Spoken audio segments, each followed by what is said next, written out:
చందానగర్లో మొన్న పొద్దున పూట, మనకి ఎక్కువ దూరం కూడా కాదు, 4-5 కిలోమీటర్ల అవతల చందానగర్లో పొద్దున పూట బంగారం షాప్ మీద పడి దొంగలు తుపాకులు పట్టుకొని ఆయనతో దోసుకొని పోయారు. చూసిరా టీవీలలో లేదా?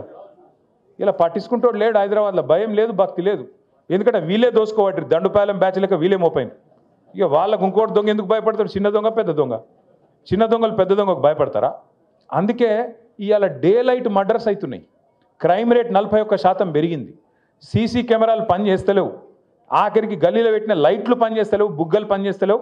కింద పొక్కలు పడితే పొక్కలు ఊడ్చేటోడు కూడా లేడు, పట్టించుకున్నోడు లేడు. వీళ్ళట జూబ్లీ హిల్స్లో మాగంటి గోపీనాథ్ ఆశయాలు మేము కొనసాగిస్తాం, మేము ఇది చేస్తాం అది చేస్తాం అన్న చెప్పింది, సుధీర్ అన్న చెప్పింది కరెక్ట్. రేపు తెల్లారి ఎలక్షన్ అయిపోయిన తెల్లారి నవంబర్ మాసం తర్వాత ఇవాళ మీ ఇండ్ల చుట్టూ తిరుగుతున్న ఈ కాంగ్రెస్ నాయకులు ఒక్కడంటే ఒక్కడు మళ్ళీ అడ్రస్ కూడా లేకుండా వారిపోతారు, ఫోన్ నెంబర్లు కూడా మార్చుకుంటారు. ఇది జరగకపోతే నన్ను పట్టుకోవాలని చెప్పి నేను కోరుతా ఉన్నా. ఒక్క మనిషి కూడా మళ్ళీ కనబడాడు. మళ్ళా చివరికి మిగిలేది గిదే గులాబీ కండువా, గిదే గులాబీ దండు, గిదే టీఆర్ఎస్ సైన్యం, కేసీఆర్ సైన్యం, కేసీఆర్ బలగం తప్ప ఎవరు కూడా మిగిలరు, కనబడరు.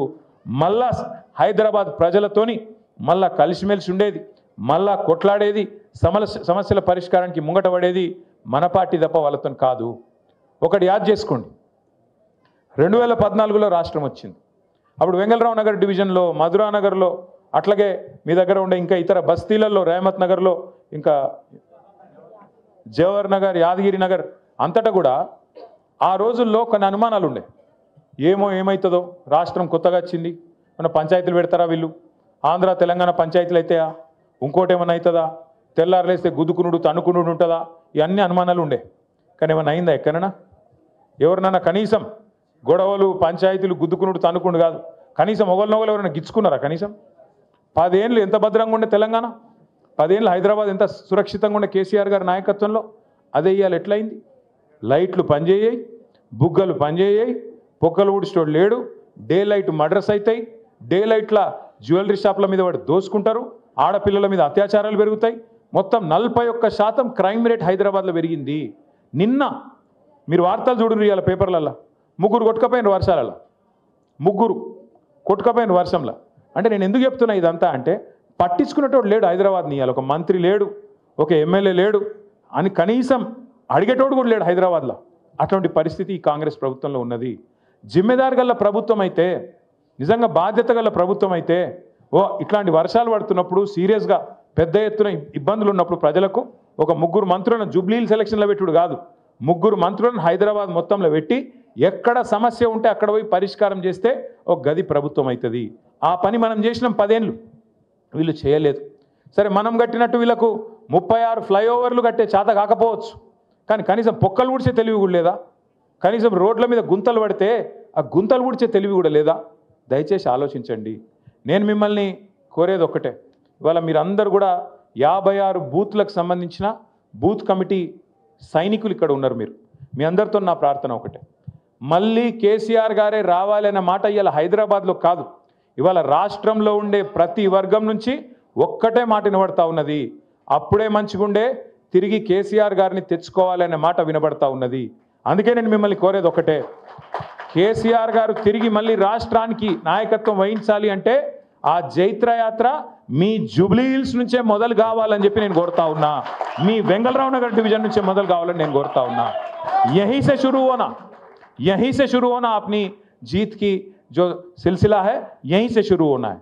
क्योंकि आज हर कोई चाह रहा, आप कोई ऑटो चलाने वाले हमारे भाई से पूछो, क्या हालत है रे भाई, क्या हालत है, बर्बाद हो गया ना भाई, क्या करें. मैं 2-4 महीने पहले मैं आ रहा था कहीं असेंबली से, मैं पार्टी ऑफिस आ रहा था. आते आते बीच में वो बंजारा हिल्स के पास रेड लाइट आया तो रुक गया मैं. इतने में मेरे बगल में एक ऑटो आ गया. ऑटो वाला सलाम बोला, मैं भी सलाम भाई बोला. बोलते ही उन्होंने बोला, साहब एक बार शीशा नीचे करो. मैं शीशा नीचे कर लिया. बोला सलाम, मैं फिर से बोला सलाम. क्या नाम है? बोला महमूद. बोला महमूद भाई क्या हाल है? क्या हाल है साहब? बर्बाद है. मैं बोला बर्बाद क्या हुआ? क्या है साहब? पूरा धंधा कारोबार ख़त्म, कहीं भी रोटेशन में पैसे नहीं है. एक तरफ रियल एस्टेट ख़त्म हो गया, एक तरफ हमारा कारोबार ख़त्म हो गया. कहीं भी आज कहीं भी देखो आप, आज कोई नहीं है साहब. केसीआर साहब जाने के बाद वो गया साहब, वो माहौल गया हैदराबाद में, वो पुराना वाला हालचाल नहीं है అని అన్నాడు. क्या करूं महमूद भाई, फिर एक वोट का सजा 5 साल है ना, ఒక ఓటు శిక్ష 5 ఏళ్ళు కదా, అని నేను అన్నా. అంటే ఏమంటాడు తెలుసా మహమూద్ భాయ్, కోయి తర్కీబ్ నీయే క్యా సాబ్, కోయి తర్కీబ్ అంటే ఏమైనా ఉపాయం లేదా అంటుండు. యాడున్నది ఉపాయం? ఉపాయం యాడున్నదంటే మీ చేతులు ఉన్నది. జూబ్లీహిల్స్లో మీరు గట్టిగా గుద్దుతే వీళ్ళు చక్కగా అవుతారు, లైన్లకు వస్తారు. ఇచ్చిన హామీలన్నీ నిలబెట్టుకోవాలంటే మీరు జూబ్లీహిల్స్లో లగాయించి మంచిగా పిడికిలు బిగించి కడుపులోకి వెళ్ళి గట్టి గుద్దుతే అన్ని చక్కగా వెళ్తాయి. తులం బంగారం వెళ్ళాలి, 2500 రూపాయలు వెళ్ళాలి, ముసలోళ్ళకు 4000 పెన్షన్ వెళ్ళాలంటే మీరు ఇప్పుడు మళ్ళా అటు ఓటేసి మళ్ళీ ఇటు అడిగినాం అనుకో, రేవంత్ రెడ్డి ఏమంటాడు, మాకే ఓటేసారు జూబ్లీహిల్స్ ప్రజలు, మేము ఒక్క హామీ నిలబెట్టుకోకపోయినా, అన్ని లంగ మాటలు చెప్పినా, అన్ని దొంగ మాటలు చెప్పినా, జూటా మాటలు చెప్పినా నాకే ఓటేసారు, కాబట్టి వీళ్ళకి ఇచ్చేదేమన్నది లేనేలేదు. కానీ రేవంత్ రెడ్డిని అని తప్పులేదు. రేవంత్ రెడ్డి అనేట ఆయన చాలా నిజాయితీ గల మోసగాడు. ఆయన ఏ మాట కామాట చెప్పుకోవాలి పోయి.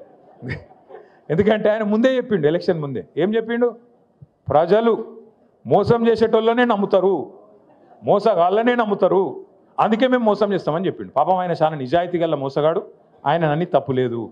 కాకపోతే బాధ ఎక్కడ అనిపిస్తుంది అంటే, మనం మంచి మంచి వాళ్ళని చూసినాం, ముఖ్యమంత్రులను. ఓ చంద్రబాబు నాయుడుని చూసినాం, ఇదే రాష్ట్రంలో మనందరం చూసినాం. ఓ ఎన్టీ రామారావుని చూసినాం, తర్వాత అటెనక రాజశేఖర రెడ్డి సార్ని చూసినాం, రోషయ్య గారిని చూసినాం, కేసీఆర్ గారిని చూసినాం. పెద్ద పెద్ద మనుషులను చూసినాక ఇలా రేవంత్ రెడ్డిని చూస్తుంటే ఎక్కడో అజం అవుతలేదు.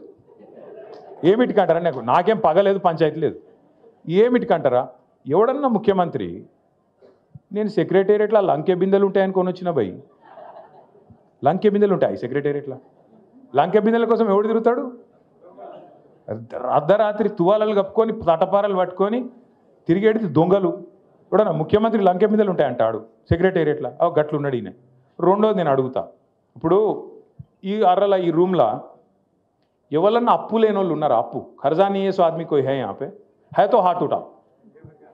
అప్పు లేని వాళ్ళు ఎవరు ఉన్నారమ్మా? దేదీప్యానికి ఉన్నదా లేదా? అప్పు ఉన్నది. మీ లేడీ సింగం కూడా అప్పు ఉందంట. సబ్కే పాస్ అప్పువే. అప్పు లేని వాళ్ళు ఎవడు ఉన్నాడు? మా సుధీర్ అన్న కూడా ఉంది అప్పు.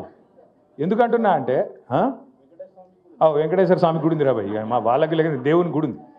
కరెక్ట్ చెప్పిండు మా తమ్ముడు. అయితే ఎందుకు చెప్తున్నా అంటే, అప్పు అందరికి ఉంటుంది, కానీ ఏం చేస్తాం మనం? అప్పు హైతోవి, కర్జా హైతోవి, లోపల బనీన్కు పొక్కలున్నా మీదికెళ్ళి మాత్రం కడక్ అంగి వేసుకుంటాం, బయటికి మాత్రం షాన్ మే ఫరక్ నీ అని అన్నట్టు తిరుగుతాం. ఎందుకు తిరుగుతాం? మళ్ళీ ఎవడన్నా అప్పు ఇవ్వాలంటే ఇవన్నా వద్దా? ఇవ్వాలన్నా లేదా? ఇవ్వాలి మరి, అందుకే తిరుగుతాం అట్లా. కానీ ఈయన ఎట్లున్నాడు ముఖ్యమంత్రి? ముఖ్యమంత్రి అంటేనే కుటుంబానికి పెద్ద. ఈయననే తెల్లారి మార్కెట్లో పడి నా రాష్ట్రం దివాలా తీసింది, నా రాష్ట్రం సగనాకిపోయింది, నా రాష్ట్రం మొత్తం ఎయిడ్స్ పేషెంట్ అయిపోయింది, నా రాష్ట్రం క్యాన్సర్ పేషెంట్ అయిపోయింది, నేను ఢిల్లీకి పోతే నాకు ఎవడు అపాయింట్మెంట్ ఇస్తలేడు, నాకు అపాయింట్మెంట్ ఇస్తే చెప్పులు ఎత్తుకపోతాడేమో అని భయపడుతుర్రు, ఇట్లా మాట్లాడతాడు ఎవడన్నా ముఖ్యమంత్రి? గీననట మన జూబ్లీహిల్స్ని ఉద్ధరిస్తారట, హైదరాబాద్ను ఉద్ధరిస్తారట. మీరు ఆలోచన చేయండి. గిసోటి ముఖ్యమంత్రిని ఎవరైనా చూసినామా? ఇంకోటి అప్పు ఉందనుకో, ఇప్పుడు నేను సుధీర్ అన్న కాడ 1 లక్ష రూపాయలు అప్పు తీసుకున్నాను అనుకో, చెప్తా నేను ఏం చెప్తా అన్న, ₹1 మిత్తి ఇస్తా, నాకు 6 నెలల్లో వాపస్ ఇస్తా అని చెప్తా. ఏదో వెళ్ళలేదు నాకు. సుధీర్ అన్న ఫోన్ చేస్తుండే 6 నెలల తర్వాత, ఏమైనా భయ్ ఇస్తలేవు అని. ఓ 2 సార్లు ఫోన్ ఎత్తుతా, 3 సార్లు ఫోన్ కట్ చేస్తా, I'm not accessible, not reachable అని పెడతా. పెట్టినాక ఓ రోజు సుధీర్ అన్న వచ్చి పట్టుకుంటాడు, అరే దొరుకుతలేవు ఏం సంగతి రా భయ్ అని పట్టుకుంటాడు. పట్టుకున్నాక ఏం చేయాలి నేను? అరే కాదన్న దండం పెడతాను, ఏమనుకోక జర వెళ్తలేదు, ఇంకో నెలాగి ఇస్తా అని చెప్తా. కానీ ఈ ముఖ్యమంత్రి ఎట్లున్నాడు తెలుసా? ఎలక్షన్ల ముందు వాగ్దానాలు చేసినావు కదా, అడ్డమైన వాగ్దానాలు ఇచ్చినావు కదా, మరి ఏమాయబాయి నిలబెట్టుకుంటలేవు అని మేము అడిగితే ఏమంటుండే తెలుసా? ఏం చేస్తారు, నన్ను కోసుక తింటారా? కోసుక తిని నీకు నువ్వేమన్నా సేపువా మామిడికాయవా? ఎవడు కోసుక తింటాడు, ఏం కోసుక తింటాడు? అంటే గంత గిట్లాంటి మాటలు మాట్లాడే ముఖ్యమంత్రి నా జీవితంలో అయితే నేను చూడలేదు. పెద్ద పెద్ద వాళ్ళని చూసినాం, మంచి మంచి వాళ్ళని చూసినాం, ఇసొంటోని ఎప్పుడు చూడలే. మరి ఇసొంటోని చేయలేగాళ్ళు అందరూ వచ్చి వెంగళరావు నగర్ చుట్టుముట్టి మేము ఉద్ధరిస్తాం, మేము ఇది చేస్తాం అంటే అసలు కూడా సక్కగలేడు. మీరేం చెప్తారు నాకు అర్థం కాదు. తుమ్మల నాగేశ్వరరావు ఏం చెప్తాడు, పొన్నం ప్రభాకర్ ఏం చెప్తాడు, వివేక్ ఏం చెప్తాడు, వాళ్ళతో ఏమవుతుంది, ఊదుగాలది పీరి లేవది, ఏది కూడా జరగదు. ఎలక్షన్ తెల్లారి ఒక్కడు కూడా పత్తు ఉండడు. మళ్ళా మిగిలేది గిదే గులాబీ కండువా హైదరాబాద్లో తప్ప మళ్ళీ ఎవడు అడ్రస్ కూడా దొరకడు కాంగ్రెస్ వాడు. యాది పెట్టుకోండి.